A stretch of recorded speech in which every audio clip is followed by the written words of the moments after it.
আসসালামু আলাইকুম এভরিওয়ান। প্রিয় এসএসসি 2026 ব্যাচ, আজকে আমি তোমাদের জন্য ইংলিশের গুরুত্বপূর্ণ টপিক সামারি নিয়ে আলোচনা করব। কিভাবে সামারিতে 10-এ 10 পাওয়া সম্ভব। এখন তোমরা প্রশ্ন করতেই পারো, ভাইয়া সামারিতে কি আসলেই 10-এ 10 পাওয়া সম্ভব? হ্যাঁ ভাইয়া, 10-এ 10 পাওয়া সম্ভব। আগে তোমরা আমাকে বলো, সামারি অর্থ কী? সামারি অর্থ হচ্ছে সংক্ষেপ করা। তার মানে সামারি লিখতে গেলে 3-4 লাইন লেখো, দেখা যাবে। যেমন তোমরা বাংলায় সারাংশ সারমর্ম লেখো না, কতগুলো লাইন লেখো? সর্বোচ্চ 4টা অথবা 5 লাইন। কিন্তু ইংলিশের বেলায় তোমরা কেন অর্ধেক পেজ বা 1 পেজের বেশি লেখো? এতে তোমরা 10-এ 10 পাওয়া কেমনে আশা করে বলো? সামারি একটা সিন পেসেজ দেবে, এখান থেকে তোমাদের সামারি লিখতে বলবে। এখানে প্রথমে তোমাদের সিনটাকে 3 ভাগ করা লাগবে। যদি লাইন থাকে ভাই 15টা, তাহলে কথা হচ্ছে 5টা করে।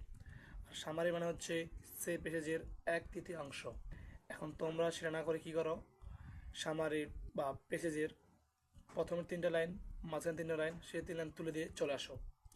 তখন তোমরা আসে বলো যে সামারি খুব ভালো লাগছি, মার্ক ইনশাল্লাহ 10-10 পাবো বা 8-9 দিবে, এর কম দিবে না।